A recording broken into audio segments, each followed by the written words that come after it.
Olá, Direito em Movimento já está no ar. Hoje você vai saber como o projeto OAB Século XXI está mudando, para melhor, as condições de trabalho de advogados de todo o estado do Rio de Janeiro. Para falar sobre o assunto, veja quem são os nossos convidados. O Dr. Carlos André Pedrazzi, que é presidente da OAB Seção Friburgo, e o Dr. Felipe Santa Cruz, que é diretor do Departamento de Apoio às Subseções da OAB Seção do Rio de Janeiro. Eu queria começar aqui com o Dr. Felipe Santa Cruz. Dr. Felipe Santa Cruz, o que é o projeto OAB Século XXI? O projeto OAB Século XXI nasce do nosso diagnóstico, assim que chegamos à direção da entidade, da deficiência dos pontos de atendimento da OAB nos fóruns. Como nossos colegas sabem, por virtude da lei, nós temos direito a uma sala nos fóruns, na Justiça do Trabalho e aí por diante, virtude do nosso estatuto. E a Ordem tem no Rio de Janeiro mais de 200 pontos de atendimento, que vão de sedes de subseção a salas de fórum. Quando chegamos na OAB, encontramos ali computadores antigos, deficientes, falta de estrutura para o atendimento do advogado. Qual é o drama disso? Nós estamos num momento em que o processo será digitalizado e a Ordem sabe que tem que estar tecnologicamente pronta para amparar esse advogado em todos os pontos do estado do Rio de Janeiro. Então nasce dessa ideia o OAB Século XXI e são então medidas das mais variadas modalidades, que vai desde o cafezinho ao funcionário bem treinado e principalmente as máquinas com capacidade para atender esse advogado. Doutor Pedrazzi, como é que o projeto OAB Século XXI chega até Friburgo e a região de onde o senhor é presidente?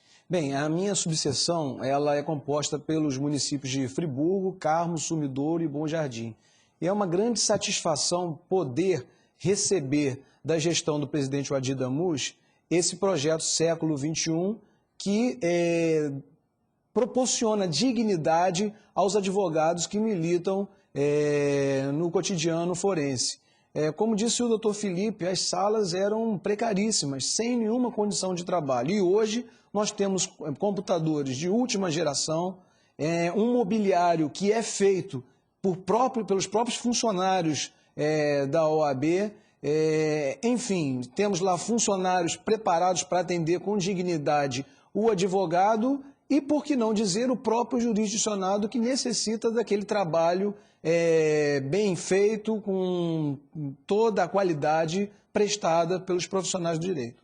Doutor Felipe, quando o senhor comentou aqui que nós estamos na era de digitalização do processo, de que perspectivas estamos falando? O que está acontecendo de inovação nos últimos tempos para que os advogados se preparem para esse novo salto? Nós estamos aí, a partir do novo paradigma legal, sobre a digitalização dos processos. Nós já estamos tendo a OAB como um aporte de autenticação, e nós sabemos que a era digital, quando o processo deixar de existir nesse meio físico, que todos nós estamos acostumados, a juntada, os autos, que essa era digital que vai chegar, mais tarde ou mais cedo, é óbvio que ela vai chegar. O CNJ está colocando, o STJ aí um patamar de 5 anos para digitalização total. Essa era ela vai trazer uma série de vantagens, eu acho, na celeridade processual, mas um desafio. Qual é o desafio? Nós todos vamos ter que aprender a advogar nesta nova realidade. Todos. É óbvio que o advogado que tem mais estrutura, o advogado que tem um escritório bem montado, tem um assessor de informática, esse advogado sai na frente. E qual é o advogado que a OAB tem que amparar especialmente? É o advogado que milita em várias comarcas, que carrega, na verdade, seu próprio computador, ou não tem nem mesmo computador. É esse advogado que vai de cidade em cidade, que faz sua petição na sala da OAB. Esse advogado não pode ser excluído pelo processo de digitalização. Então, todas as medidas, por exemplo, no Rio, talvez a medida de maior sucesso nossa nos últimos anos, também no corpo do OAB Século XXI, é o recorte digital, que é a leitura que nós temos do Diário Oficial, com o apoio da imprensa oficial e do Governo do Estado, que compreendeu o desafio. Todos os dias nós entregamos a 29 mil advogados a leitura de todas as suas publicações. Isso é parte de um todo. Salas melhores, recorte digital, o apoio para que o advogado possa ingressar nessa era. Sim, até sobre esse aspecto, doutor Felipe, que muitas pessoas que não são do meio jurídico assistem certamente o nosso programa, vão acessar o nosso programa pela internet, inclusive. Como era a realidade antes de ter o recorte digital? O que isso significou em mudança no comportamento do advogado, no dia a dia do advogado? Esse é um assunto caro até para a minha geração. Nós passamos anos lutando por isso no Rio de Janeiro. Ainda temos, e isso está em extinção, o nosso diário oficial, o papel, péssima qualidade. Esse diário oficial, ele circula pelo Estado. Esse diário chegava muitas vezes dias atrasados no interior. O diário oficial se pagava uma empresa, ou quem tinha dinheiro pagava uma empresa, quem não tinha dinheiro fazia ele mesmo a leitura do diário oficial daquelas varas, serventias onde ele tinha processo. Medieval, comportamento medieval, né? Eu comecei, muitos assim começaram, eu comecei com o estagiário com a canetinha, fazendo aquele movimento de lendo em fila. E aí do advogado que não conseguisse ler Exatamente, era na verdade um especialista. E sujeito a muitos riscos, né? Porque muitas vezes o recorte acabava não chegando e a empresa, né, via de consequência, não era tão responsável por aquele ato que era privativo do advogado no cumprimento do seu prazo. E hoje essa facilidade vem ao encontro, e eu gostaria de chamar a atenção que todas essas vantagens o advogado ofere sem qualquer aumento na sua anuidade.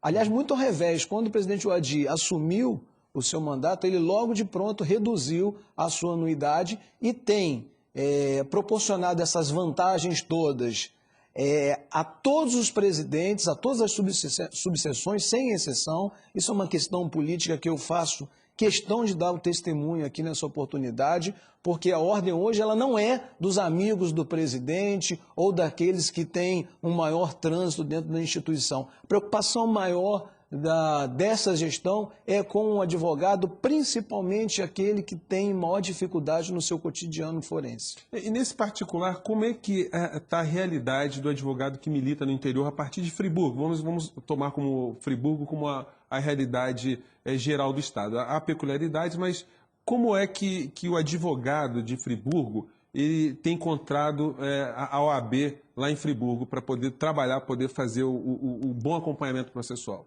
Bom, sob a ótica da estrutura da ordem, há um grau de satisfação imenso, porque seja sob a ótica da defesa das prerrogativas dos advogados, seja, por exemplo, lá nós conquistamos uma vantagem muito festejada pela classe. Nós temos lá o transporte circular, né, que além de beneficiar os colegas, advogados e estagiários no transporte entre o centro, a Justiça do Trabalho... O transporte da OAB. O transporte da OAB. Ela também diminui a circulação de veículos de advogados dentro da cidade. Mas o grande problema do advogado, e isso é uma questão de ótica nacional, é a excessiva lentidão dos processos. É necessário, e o presidente Wade está muito atento em relação a isso, né, através de um diálogo permanente, responsável e equilibrado, cobrar do juiz, principalmente de primeira instância, uma maior celeridade no andamento dos feitos. Esse é um grande clamor da nossa classe. Doutor Felipe, a velocidade com que o advogado está podendo trabalhar e aprimorar o seu dia a dia, aumentando inclusive a clareza, a eficiência das suas peças processuais, pode ajudar também que a morosidade do judiciário ela diminua um pouco? Eu acho que sim. Eu acho que todo esse aparato tecnológico que é colocado hoje à disposição do advogado, ele estando capacitado para utilizá-lo, aí é uma coisa interessante, né? Nós fizemos essas reformas, por exemplo, na sala do fórum eu coloquei lá, acho que 40 computadores. Depois eu tive que tirar 5 para voltar com as máquinas de escrever. Porque os advogados não se adaptaram, muitos advogados não têm condições de utilizar o computador. Então, o computador por si só não é sinônimo de avanço. Nós temos que ter advogados com capacidade de operar a informática e advogados qualificados. Eu acho que não dá para olhar para a tecnologia como a panaceia. Agora, é claro que se nós tivermos capacidade de comunicação, a tecnologia melhora isso, de qualificação, nós temos aí cursos hoje telepresenciais que estão atendendo quase 3.500 advogados por curso, né? Isso vai... Gratuitos, completamente gratuitos. Isso vai o quê? Isso é um conjunto de medidas que preparam o advogado para melhor dispor dessa base tecnológica. E aí vai ser um advogado com melhor qualidade, um advogado que pesquisa com mais facilidade. Basta nós verificarmos da época que eu comecei a advogar para hoje, a facilidade que nós temos no acesso à jurisprudência, por exemplo. Eu sou advogado trabalhista, todos os dias eu olho lá no TST, na homepage do TST, quais foram as grandes decisões daquele dia. Nós não tínhamos isso, né? Comprávamos os livros, tínhamos lentidão na saída dos dicionários de jurisprudência.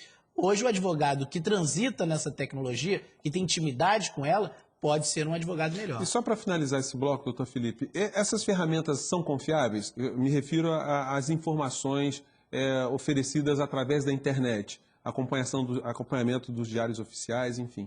Não. É óbvio que a informação, essa é a discussão de hoje, não substitui o saber, a capacidade crítica do advogado de lidar com aquilo ali. Nós vivemos uma sociedade com muita informação falsa, né? Tá na moda até brincar lá sobre a Wikipédia, né? Sai qualquer tipo de informação e as pessoas acreditam que por estar na internet é uma informação confiável. O advogado tem que aprender a separar isso e não pode abandonar apenas pela informação a sua formação. É disso que eu estou falando. Ou seja, é um processo complexo de melhoria deste profissional. Passa desde o exame de ordem. Ele começa no exame de ordem, começa nos bancos da universidade, para que a gente possa ter um profissional mais qualificado que voltado para a sociedade. Bem, o Direito em Movimento vai fazer um pequeno intervalo, mas a gente volta já já. Não saia daí.